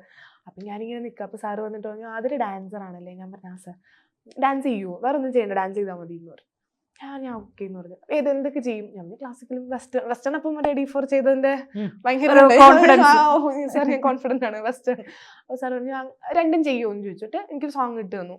എന്നിട്ട് അത് ഷൂട്ട് ചെയ്തു. അത് കഴിഞ്ഞിട്ട് സാർ ആദ്യം പറഞ്ഞു ഭയങ്കര ആറ്റിറ്റ്യൂഡ് ആണല്ലോ എന്ന് പറഞ്ഞു, ഭയങ്കര ഡാൻസ് ചെയ്യുമ്പോൾ ഭയങ്കര ആറ്റിറ്റ്യൂഡ് ഉണ്ടല്ലോ. ഞാൻ പറഞ്ഞു അപ്പൊ എന്നോട് ചോദിച്ചു ഫൈറ്റ് ചെയ്യുമോ അതിരാന്ന് ചോദിച്ചു. ഞാൻ പറഞ്ഞേ അല്ല സ്റ്റൺസ് ചെയ്യാനുള്ള കോൺഫിഡൻസ് ഉണ്ടോ എന്ന് ചോദിച്ചു. ഞാൻ പറഞ്ഞു എന്നോട് ഇപ്പോഴും ആരും എന്ത് ചോദിച്ചാലും ഞാൻ യെസ് എന്നെ കൊണ്ട് പറ്റും. അല്ലാണ്ട് എനിക്കൊരു ഡൗട്ട് അയ്യോ പറ്റൂ ഇല്ല എന്നുള്ള സാധനം ഇല്ല. ആരും ചോദിച്ചാൽ എന്നെ കൊണ്ട് പറ്റും പിന്നെന്താ എന്ന് പറഞ്ഞു. അപ്പൊ സാർ പറഞ്ഞു അങ്ങനെയാണെങ്കിൽ നമുക്ക് ട്രൈ ചെയ്യാം, നമുക്ക് നോക്കാം, ഞാൻ വിളിക്കാം അതിരാന്ന് പറഞ്ഞു. എന്നിട്ട് സാർ പിന്നീട് വിളിച്ചു. ആക്ടിങ് ക്യാമ്പ് ഉണ്ടായിരുന്നു, ആക്ഷൻ ക്യാമ്പ്സ് ഉണ്ടായിരുന്നു. അത് കഴിഞ്ഞിട്ട് വലിയ സീനൊന്നും ഇല്ല, അതിനകത്തൊരു സോങ്ങിന്റെ ഇടയ്ക്ക് വരുന്നൊരു ആക്ഷൻ സീക്വൻസ് ആണ് 18-ാം പടിയിൽ ഞാൻ ചെയ്തേക്കണേ. പക്ഷെ അത് ഭയങ്കര ലേണിംഗ് പ്രോസസ് ആയിരുന്നു. അതിൽ നിന്നാണ് ശരിക്കും അതൊരു ഞാൻ +1 പഠിക്കുമ്പോഴാണ് ഫിലിമിന്റെ ക്യാമ്പുകളൊക്കെ തുടങ്ങുന്നത്. ഞാൻ ഡിഗ്രി ഫസ്റ്റ് ഇയർ കയറിയിട്ട് ഞാൻ കോളേജിൽ അതിന്റെ പ്രൊമോഷന് പോയിട്ടുണ്ട്. എൻ്റെ കോളേജിൽ ഞാൻ എൻ്റെ പ്രൊമോഷന് പോയിട്ടുണ്ട്. ആ ടൈമിലാണ് റിലീസ് ആവുന്നത്. സോ ആ ഒരു 1.5 years 2 years എന്ന് പറയുന്ന ആ ഒരു സിനിമയുടെ ഉള്ളിലെ പ്രോസസ്സിൽ ഞങ്ങൾ നിൽക്കുന്നതുകൊണ്ട് ഞാൻ നിന്നതുകൊണ്ട് എനിക്ക് എന്താണെന്നറിയില്ല, എനിക്ക് ആ സാധനം ഭയങ്കരമായിട്ട് ഇഷ്ടപ്പെട്ടു തുടങ്ങി. ഡാൻസിനെക്കാളും എനിക്ക് ആക്ട് ചെയ്യുമ്പോൾ ഞാൻ ഭയങ്കര കോൺഫിഡന്റ് ആയി തുടങ്ങി. എനിക്ക് അങ്ങനെ എനിക്ക് തോന്നി തുടങ്ങി അതായത് എന്നെ കൊണ്ട് പറ്റും, ഉം. അല്ലെങ്കിൽ ലൈക്ക് ആക്ട് ചെയ്യുമ്പോൾ എല്ലാവരും വന്ന് പറയുന്നുണ്ട് അതായത് ഭയങ്കര എക്സ്പ്രസീവ് വൈസ് ആണ്, ഭയങ്കര ഗ്രേസ് ഉള്ള ഫേസ് ആണ്, ഭയങ്കരമായിട്ട് കണക്ട് ആവുന്നത്. അപ്പം നമുക്ക് തന്നെ ഒരു കോൺഫിഡൻസ് അല്ലേ, ഓക്കെ നമ്മളെ കൊണ്ട് ഇത് പറ്റും. പറ്റും. അങ്ങനെയുള്ളൊരു കോൺഫിഡൻസ് വന്ന് തുടങ്ങിയ ശേഷമാണ് ഉം. സിനിമ കുറച്ചുകൂടി എന്താ സീരിയസ് ആയിട്ട് കാണാൻ തുടങ്ങിയതും ട്രൈ ചെയ്യാൻ തുടങ്ങിയതൊക്കെ. ഇപ്പൊ വല്ല സിനിമയിൽ വിളിച്ചിട്ടുണ്ടോ? ഞാൻ അത് കഴിഞ്ഞിട്ട് ശങ്കർ സാറിന്റെ തന്നെ റാണിയില്, ഭാവന മാമിന്റെ റാണിയിൽ അത്യാവശ്യം ഡയലോഗ്സ് ഒക്കെ ഉള്ള റോളാണ് അതിൽ ചെയ്തു. അത് കഴിഞ്ഞിട്ട് ഇപ്പം മുസ്തഫ സാറിന്റെ, നമ്മുടെ കപ്പേളേന്റെ ഡയറക്ടർ മുസ്തഫക്കയുടെ മുറ എന്ന് പറഞ്ഞ സിനിമയുടെ അതില് ഭയങ്കര ഒരു ചെറിയ വേഷമാണ് അതിനകത്ത്. കാരണം അതിനകത്ത് എനിക്ക് പറയാൻ പറ്റില്ല കേട്ടോ, നിങ്ങൾ കട്ട് ചെയ്യൂ. ആ സിനിമ മെയിൻലി ഫോക്കസ് ചെയ്യുന്ന കുറച്ച് ആൾക്കാരുണ്ട്, ലൈക്ക് അവരുടെ സ്റ്റോറിയാണ്. അതിലൊരു ചെറിയ വേഷം ചെയ്തിട്ടുണ്ട്. പിന്നെ ഇപ്പൊ ഓഡിഷൻസ് നടക്കൊണ്ടിരിക്കുന്നത്. ഓഡിഷൻസിലൊക്കെ എങ്ങനെയാണ് ഇപ്പം കോൺഫിഡൻസ് വർദ്ധിക്കുകയാണോ ചെയ്തത്? അതായത് ഇതിപ്പോ ഏത് രീതിയിലാന്ന് വെച്ച് കഴിഞ്ഞാൽ ചിലപ്പം ഞാൻ തോട്ടിന്റെ പ്രശ്നമായിരിക്കാം. അതായത് ഇപ്പൊ 18ാം പടിയിലും എനിക്ക് തോന്നുന്നു സാറ്, പക്ഷെ അതെനിക്ക് ഭയങ്കര നല്ലൊരു ഓപ്പണിംഗ് ആയിരുന്നു, അല്ലെങ്കിൽ എനിക്ക് ഭയങ്കര കോൺഫിഡൻസ് എന്നൊരു സാധനം തന്നെയാണ്. അതില്ലാന്ന് ഞാൻ പറയുന്നില്ല, കാരണം എനിക്ക് ആ ഒരു ഇൻഡസ്ട്രിയിലേക്കുള്ള എൻട്രിയിൽ എനിക്ക് ഭയങ്കര കോൺഫിഡൻസ് കിട്ടിയൊരു സാധനമാണ്. കാരണം ഒരു ഫൈറ്റ് ചെയ്യുക, അതിന്റെ കൊറിയോഗ്രാഫർ വന്നിട്ട് കെച്ച എന്ന് പറഞ്ഞ മാസ്റ്ററാണ്, ഈ ടൈഗർ ഷെറഫിന്റെ ഒക്കെ പേഴ്സണൽ ട്രെയിനറാണ്. പുള്ളി പോലൊരു ബാഹുബലിന്റെ ഒക്കെ 2 ഒക്കെ ചെയ്ത പുള്ളിയാണ്. പുള്ളി പോലൊരാൾ വന്ന് നമുക്കിങ്ങനെ ട്രെയിൻ ചെയ്യുക, അത് ഭയങ്കര എക്സ്പീരിയൻസ് തന്നെയായിരുന്നു. അത് കഴിഞ്ഞിട്ട് റാണിയിൽ എനിക്ക് അങ്ങനെ ഒന്നും തോന്നിയിട്ടില്ല. കാരണം സാറ് റാണിന്റെ ഷൂട്ടിന്റെ സമയത്ത് ശങ്കർ സാർ തന്നെയാണ് ഡയറക്ടർ. അപ്പൊ സാറിനെ വിളിച്ചിട്ട് പറഞ്ഞു അതിലിങ്ങനെ ഒരു ക്യാരക്ടർ ഉണ്ട്, ജെനി എന്ന് പറഞ്ഞിട്ട് ഒരു ക്യാരക്ടർ ഉണ്ട്, എനിക്ക് ആതിര ചെയ്താൽ അത് നന്നാവും എന്ന് തോന്നുന്നു. 18ാം പടിയിലുള്ള കുറെ ആൾക്കാരൊക്കെ ഉണ്ട് സാറിന്റെ റാണിയിൽ. അപ്പം അതിൽ എനിക്ക് ആതിരനെ വേണമെന്ന് തോന്നുന്നു, അതിൽ വന്ന് ചെയ്ത് നോക്കൂ എന്ന് പറഞ്ഞിട്ട് ശങ്കർ സാർ തന്നെയാണ് വിളിച്ചത്. ശങ്കർ സാർ അതിന്റെ ഒരു ഷൂട്ട്, അതായത് ഒരു സീൻ കഴിഞ്ഞിട്ട് നൈറ്റ് ഞങ്ങൾ പോവാ, അതായത് മിഡ് നൈറ്റ് ആണ് എൻ്റെ ഷൂട്ടൊക്കെ കഴിഞ്ഞത്. ഞാൻ രാവിലെ കിടന്ന് ഉറങ്ങുക, വെളുപ്പിന് 6 മണിക്ക്. സാറിൻ്റെ 6 മണിക്ക് വിളിക്കുക, ദൈവമേ തീർന്ന്. കാരണം എനിക്ക് അതിനകത്ത് തമിഴാണ്, എൻ്റെ ക്യാരക്ടർ സംസാരിക്കുന്നത് തമിഴാണ്. അപ്പൊ സാർ എനിക്ക് മലയാളത്തിൽ ഡയലോഗ് എന്നോട് ചോദിച്ചു തമിഴ് അറിയൂ? ഞാൻ പറഞ്ഞു ഞാനൊരു 3 മാസം ചെന്നൈയിലുണ്ടായിരുന്നു, ഒരു ഷോയിന്റെ ഇതായിട്ട് ചെന്നൈയിലുണ്ടായിരുന്നു. ഞാനിത് സാറിനോട് എപ്പോഴോ മുമ്പ് പറഞ്ഞിട്ടുണ്ട്, എനിക്ക് തമിഴ് അറിയാം, അത് സംസാരിക്കാൻ അറിയാം, എഴുതാന്നല്ല സംസാരിക്കാൻ അറിയാം എന്ന് പറഞ്ഞിട്ടുണ്ടായിരുന്നു. അപ്പൊ സാർ എനിക്ക് മലയാളത്തിലെ ഡയലോഗ് കൊണ്ട് തന്നിട്ട് പറഞ്ഞു അതിരുന്ന് പെട്ടെന്ന് തമിഴിലാക്കിക്കുന്നു. ഞാൻ പറഞ്ഞു എനിക്ക് സാർ അത്രയ്ക്കുള്ള അത് കുഴപ്പമില്ല, അറിയുന്ന തമിഴിലേക്ക് മാറ്റിക്കോന്ന് പറഞ്ഞു. അപ്പൊ എന്നോട് ജെനി ഇങ്ങനെ മലയാളം അറിയാന്നുള്ള, എന്നാൽ തമിഴ് നേറ്റീവ് ആയിട്ടുള്ള കുട്ടിയാണ്, അപ്പം തമിഴിലേക്ക് ആക്കിക്കോളൂ എന്ന് പറഞ്ഞു. അങ്ങനെ ഞാൻ ഡയലോഗ് തമിഴിലേക്ക്, അതൊരു വലിയ ലോങ് സീനാണ്, എന്റെ മോണലോഗാണ്. അപ്പം അത്രയും ലോങ് സീൻ ഞാൻ തമിഴിലേക്ക് ആക്കി, തമിഴ് പഠിച്ച് അതൊരൊറ്റ സിംഗിൾ ടേക്കാ. അതൊരു 3-4 വട്ടം ടേക്ക് എടുത്തിട്ടാണ് ഓക്കെ ചെയ്തത്. അപ്പൊ സാറ് വെളുപ്പിന് 6 മണിക്ക് തന്നെ വിളിക്കുക ആ ഷോട്ട് കഴിഞ്ഞിട്ട്. അപ്പൊ ഞാൻ വെച്ചാൽ ദൈവമേ അതിനകത്ത് എന്തെങ്കിലും പൊട്ടപ്പണി ഞാൻ പറഞ്ഞു വെച്ചിട്ടുള്ള, ഞാൻ അറിയില്ലല്ലോ എന്തിൻ്റെയാണെന്ന് അറിഞ്ഞൂടാ. സാറ് വിളിച്ചിട്ട് പറഞ്ഞു മോളെ you did A great job. ഞാൻ പറഞ്ഞു എനിക്ക് മറ്റേ ഉറക്കത്തിൽ നിന്ന് എഴുന്നേറ്റ് ചാടണോ എന്തിനാണെന്ന് എനിക്ക് അറിഞ്ഞൂടാ. സാർ പറഞ്ഞു ചിലപ്പോൾ ഞങ്ങളിത് എഡിറ്റ് ചെയ്ത് കളയും, അത് അറിയില്ല, കാരണം സാർ അതപ്പം ഫൈനൽ ഷോട്ട് ഇത് സ്പോട്ട് എഡിറ്റ് ചെയ്തോണ്ടിരിക്കുമ്പോൾ കണ്ടതാ എന്ന് പറഞ്ഞു. ഇനി സിനിമയിൽ ഇത് ഉണ്ടാവോ ഇല്ലയോ അതൊന്നും എനിക്കറിയില്ല, പക്ഷെ ഭയങ്കര അടിപൊളിയായിട്ട് ചെയ്തിട്ടുണ്ട്, നമുക്ക് നോക്കാം, future you have A future എന്ന് പറഞ്ഞു. ഞാൻ പറഞ്ഞു ഓ അടിപൊളി, ഗ്രേറ്റ്, മതി. അത് ഭയങ്കര ഇതായിരുന്നു. അവിടുന്നാണ് അപ്പം ഓഡിഷൻസിന് ഇപ്പൊ പോകുമ്പോൾ ശരിക്കും ചിലതിൽ എനിക്ക് തോന്നാറുണ്ട്, അതായത് ഇതൊരു പ്രശ്നമാണോ എന്നുള്ള സാധനം അവര് പറയുന്നുണ്ടാവില്ല, പക്ഷെ നമുക്ക് ഫീൽ ചെയ്യില്ലേ. ഇപ്പൊ ഒരു 10 പേര് നിൽക്കുമ്പോ നമ്മളെ മോശമായിട്ട് ട്രീറ്റ് ചെയ്യാൻ അങ്ങനെ ഒന്നും അല്ല കേട്ടോ ഞാൻ പറയുന്നത്. അതും കൂടെ ഉണ്ടായിരുന്നെങ്കിൽ അപ്പം എനിക്കും അങ്ങനെ ഫീൽ ചെയ്യാറുണ്ട്. ഇപ്പം അവർ ചിലപ്പോൾ പറയാറുണ്ട് നല്ല എക്സ്പ്രസീവ് വൈസ് ആണ്, എല്ലാം ഓക്കെ ആണ്, ഡയലോഗ്സ് ഒക്കെ ഓക്കെ ആണ്, നമുക്ക് നോക്കാം, അവരെ വിളിക്കാം എന്നിങ്ങനെ പറയും. അപ്പൊ എനിക്കൊരു ഓക്കെ, ചിലപ്പോൾ അതുകൊണ്ടായിരിക്കാം, ചിലപ്പോൾ അവരുടെ ക്യാരക്ടറിന് അത് സ്യൂട്ട് ആവില്ല, അതുകൊണ്ടായിരിക്കാം അങ്ങനെ ചിലപ്പോൾ അതുകൊണ്ടായിരിക്കാം എന്നൊക്കെ തോന്നാറുണ്ട്. പക്ഷെ നമ്മുടെ ഉള്ളിന്റെ ഉള്ളിൽ നമുക്ക് ഫീൽ ചെയ്യില്ലേ ചിലപ്പം അതുകൊണ്ട് ഉണ്ടായിരുന്നെങ്കിൽ ഓക്കെ ആയിരുന്നേനെ, അല്ലെങ്കിൽ ചിലപ്പോൾ ഇതിന് മുന്നേ നല്ല ചാൻസസ് കിട്ടിയേനെ എന്നുള്ള സാധനമുണ്ട്. പക്ഷെ ഓഡിഷൻസിന് പോകുമ്പോൾ അങ്ങനെ കോൺഫിഡൻസ് കുറഞ്ഞാൽ മതിയില്ല. അങ്ങനെ ആരും ഇതുവരെ എന്നെ ട്രീറ്റ് ചെയ്തിട്ടില്ല. കോൺഫിഡൻസ് കുറയാൻ വേണ്ടിട്ട് കൂടിയോന്ന് ചോദിച്ചാൽ അങ്ങനെയില്ല, ആ ഒരു ബേസിൽ ഇങ്ങനെ ഇതാണ് ഞാൻ. ഇപ്പം സിംഗിൾ പേരന്റ് ആണെന്ന് പറഞ്ഞു, അച്ഛൻ എന്ത് പറ്റിയതാ? അച്ഛൻ എനിക്ക് 1 വയസ്സാവണേന് മുന്നേ സൂയിസൈഡ് ചെയ്തത്. അച്ഛന്റെ ഫാമിലിയിൽ എനിക്ക് കൈയിന്റെ അവർക്ക് ഭയങ്കര പ്രശ്നമായിരുന്നു, അതായത് അവർക്ക് അക്സെപ്റ്റ് ചെയ്യാൻ ഭയങ്കര ബുദ്ധിമുട്ടായിരുന്നു അച്ഛന്റെ ഫാമിലിക്കാർക്ക് കൈയുടെ പ്രശ്നം. അപ്പം അമ്മ കേട്ടിട്ട് കുഴപ്പമില്ല. അപ്പം അമ്മ ഒരു 18 വയസ്സായപ്പോ കല്യാണം കഴിച്ചു. 19 വയസ്സിൽ ഞാനുണ്ടാവുന്നു. അത് കഴിഞ്ഞിട്ട് എനിക്കൊരു 1 വയസ്സാവണേന് മുന്നേ അച്ഛൻ മരിക്കുന്നു. അപ്പൊ അമ്മയ്ക്ക് അപ്പൊ ജോലിയില്ല. ഈ അമ്മ അടിപൊളി. ഇപ്പൊ ഞാനിങ്ങനെ ഇത്രയും വൈബ്രന്റ് ആയിട്ട് ഇത്രയും സ്ട്രോങ് ആയിട്ടിരിക്കുകയാണെങ്കിൽ ഷീ ഈസ് ദ പില്ലർ. എൻ്റെ ബാക്ക് ബോൺ അമ്മയാണ്. അമ്മയും അമ്മയുടെ ബ്രദർ ഉണ്ട്. എന്നെ എവിടെ കൊണ്ടുപോവാണെങ്കിലും ലൈക്ക് ഞാൻ പറഞ്ഞില്ലേ, അറ്റ് ലാസ്റ്റ് ഞാൻ ഹാപ്പി ആയിരിക്കണം, അവർക്ക് അത്രേ ഉള്ളൂ. ഞാൻ എന്ത് ചെയ്യുകയാണെങ്കിലും ഓക്കെയാണ്. ഇപ്പം ഞാൻ ഡിഗ്രി കഴിഞ്ഞിട്ട് 3 കൊല്ലം ഡിഗ്രി കഴിഞ്ഞിട്ട് ഞാനിങ്ങനെ പറഞ്ഞു, ഞാൻ ഇങ്ങനെ പോട്ടെ എവിടെയെങ്കിലും മാറി, എനിക്ക് ഇഷ്ടമാണ് ഇങ്ങനെ ഒറ്റയ്ക്ക് താമസിക്കാൻ അല്ലെങ്കിൽ ഒറ്റയ്ക്ക് ട്രാവൽ ചെയ്യാനൊക്കെ എനിക്ക് ഇഷ്ടമാണ്. ഞാൻ പോട്ടെ എന്ന് ചോദിച്ചാൽ അമ്മയ്ക്ക് പേടിയാ. അതായത് ഇങ്ങനെ ഒറ്റയ്ക്ക് പോകുമ്പോൾ അമ്മ എന്തെങ്കിലും പറ്റും അങ്ങനെ, അതായത് ഒറ്റയ്ക്ക് വിടാനുള്ള പേടിയല്ല. അതെന്ന് വെച്ചാൽ ഞാൻ ഇപ്പോഴും ഞാനും അമ്മ ഒരുമിച്ച കിടക്കണേ. ഞാൻ വീട്ടിൽ ചെന്ന് കഴിഞ്ഞാൽ ഞാനും അമ്മ ഒരുമിച്ച കിടക്കണം. അപ്പം അത്രയ്ക്ക് അമ്മയ്ക്ക് ഞാൻ ക്ലോസ് ആണ്. അപ്പം ഞാനിങ്ങനെ എന്തെങ്കിലും ഉള്ളപ്പോൾ മാമനെ വിളിക്കും. ഞാൻ മാമ അമ്മ സമ്മതിക്കുന്നില്ല. അപ്പം മാമൻ വിളിച്ച് അമ്മയോട് പറയാം അവള് പോട്ടാനിപ്പോൾ എന്താ. അങ്ങനെ അവർ രണ്ടുപേരും കൂടി ഉള്ളൊരു മിക്സിലാണ് ഞാനിങ്ങനെ പൊക്കോണ്ടിരിക്കുന്നത്. അപ്പം തൃശ്ശൂരിൽ നിന്ന് ഞാൻ അവിടെ പഠിക്കാൻ പോയതാണ്. ഞാൻ ഡോട്ടർ എന്ന് പറയുന്ന ഡിജിറ്റൽ മാർക്കറ്റിംഗ് അക്കാഡമിയിൽ പഠിക്കാൻ പോയതാണ്. പഠിക്കാൻ പോയപ്പോഴായാലും അമ്മ ഇങ്ങനെ ഡെയിലി വിളിക്കും, എന്തൊക്കെയുണ്ട്, വരുന്നില്ല, എപ്പോഴാണ് വരുന്നത്, എല്ലാ ആഴ്ച ഞാൻ വരണം. പിന്നെ ഇപ്പം ഓക്കെയാണ്, കാരണം ഇൻഡിപെൻഡന്റ് ആകുമ്പോൾ അമ്മയ്ക്കും സന്തോഷമാണ്. അമ്മ ഞാനില്ല, അമ്മ ഒരു ഭയങ്കര ഇൻഡിപെൻഡന്റ്. ഞാൻ 19 വയസ്സ് എന്നൊക്കെ പറയുമ്പം ആ ടൈമിലാണ് കേട്ടോ. ഒന്നും അറിയില്ല, അത് ജോലിയില്ല, ഒന്നുമില്ല. അത് കഴിഞ്ഞിട്ട് അച്ഛൻ്റെ ജോലി അമ്മയ്ക്ക് കിട്ടുന്നത് 2005-ലാണ്. അതുവരെ അത്രയും സ്ട്രഗിൾ ചെയ്ത്. ഞാൻ ബ്രദർ ഉണ്ട്, മാമനുണ്ട്. അച്ഛൻ ഇതുകൊണ്ടാണ് മരിച്ചതെന്ന് എപ്പോഴും അമ്മ അത് കുഞ്ഞിലെ പറയാറുണ്ട്. അമ്മ ഞാൻ ചിലപ്പോൾ ഈ പ്രായത്തിൽ ഇത്രയും സ്ട്രോങ് ആയതിന്റെ കാരണം എൻ്റെ ഫാമിലി സിറ്റുവേഷൻസ് തന്നെ ആയിരിക്കാം. അമ്മ എൻ്റെ അച്ഛൻ്റെ ഫാമിലി ആയിട്ട് ഞങ്ങൾ അത്രയും സിംഗിൾ അല്ല. അത് കുഞ്ഞിലെ നമുക്ക് മനസ്സിലാവുമല്ലോ. വളരുമ്പം തൊട്ടേ അച്ഛൻ്റെ അമ്മയൊന്നും ഞങ്ങളുടെ വീട്ടിലേക്ക് വരാറില്ല. അച്ഛൻ കല്യാണം കഴിഞ്ഞിട്ട് ഞങ്ങളുടെ വീട്ടിൽ തന്നെയായിരുന്നു, അമ്മയുടെ കൂടെ തന്നെയായിരുന്നു. എന്നെ പ്രഗ്നന്റ് ആയിരിക്കുമ്പോഴാണ് അച്ഛന് ജോലിയൊക്കെ കിട്ടുന്നത്, ഗവൺമെന്റിൽ ജോലിയൊക്കെ കിട്ടുന്നത് ആ ടൈമിൽ. അപ്പോഴാണ്. അപ്പൊ അവർക്ക് ഞാൻ ഭയങ്കര സാധനമായിരുന്നു അച്ഛനൊക്കെ. അത് കഴിഞ്ഞിട്ട് പ്രഗ്നൻസി കഴിഞ്ഞ സമയത്തിന് ഞാൻ ഉണ്ടാവുമ്പോഴാണ് അച്ഛൻ്റെ ഫാമിലിക്ക് ആ പ്രശ്നമൊക്കെ ഉണ്ടായത്. അത് കഴിഞ്ഞിട്ട് അച്ഛൻ മരിക്കുന്നത് വീട്ടിലല്ല, പുറത്തൊരു റൂമിൽ സൂയിസൈഡ് ചെയ്യുമായിരുന്നു.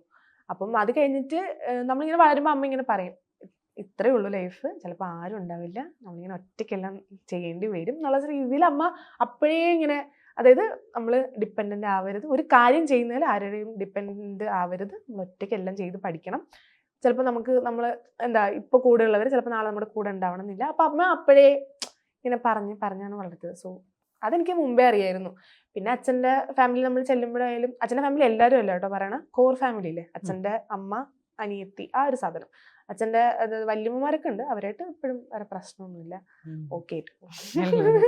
എപ്പോഴെങ്കിലും കൈവെക്കണമെന്ന് തോന്നിയിട്ടുണ്ടായിരുന്നു? എനിക്ക് ഫീൽ ചെയ്തിട്ടില്ല കേട്ടോ, പക്ഷെ അമ്മയ്ക്ക് ഭയങ്കര ആഗ്രഹമായിരുന്നു.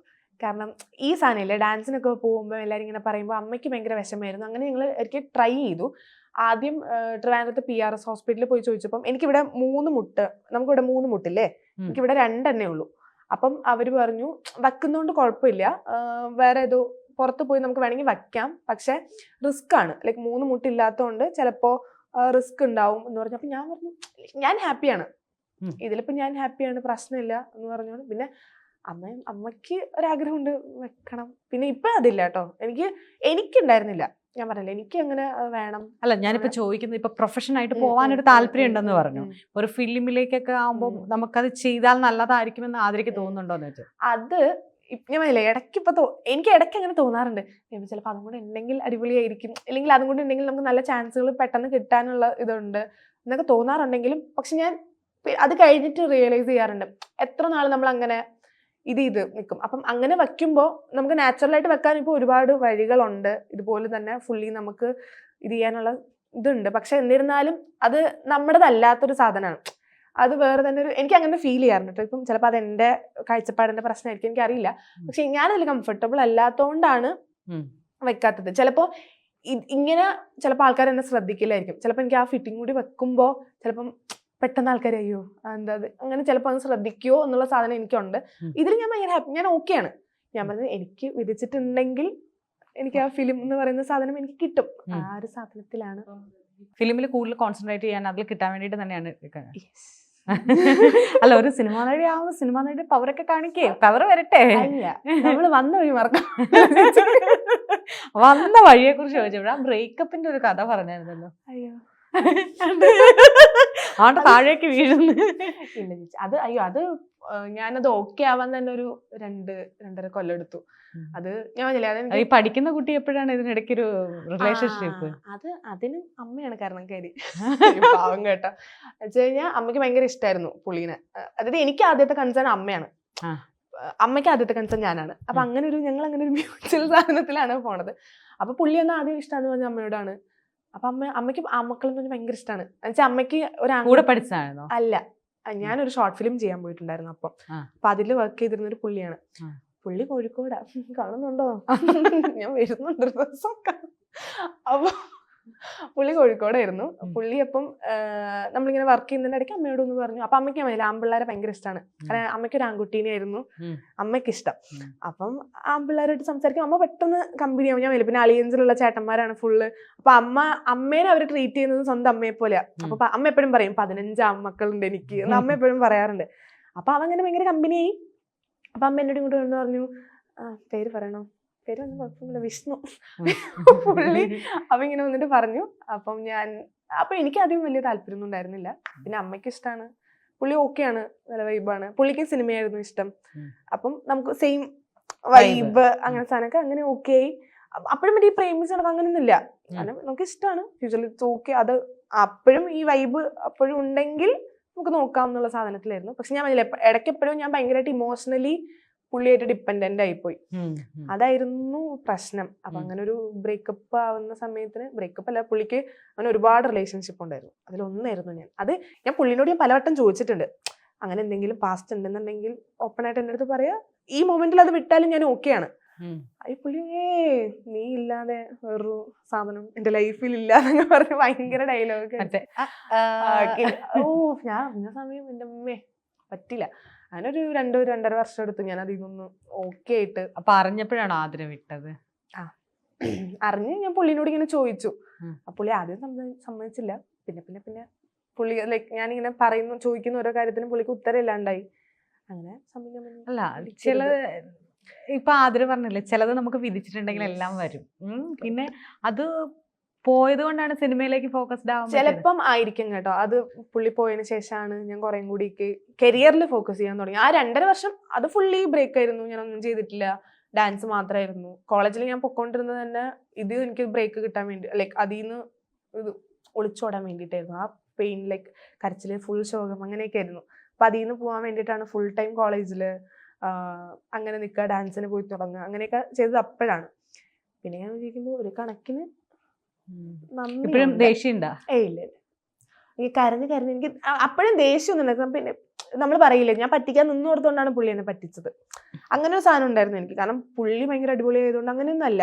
ഞാൻ അത്രയും ഇതായിട്ട് നിന്നു, ഞാൻ ഭയങ്കര ബ്ലൈൻഡ് ആയിട്ട് പുള്ളീനെ ട്രസ്റ്റ് ചെയ്തു. ആ പ്രശ്നമാണ്. അപ്പം അത് ദേഷ്യമൊന്നുമില്ല പുള്ളിനോട്, പക്ഷെ ഇഷ്ടമില്ല. എന്തോ ഒരു തരത്തിലുള്ള വികാരം എനിക്ക് പുള്ളിനോടൊന്നും ഇല്ല ഇപ്പൊ.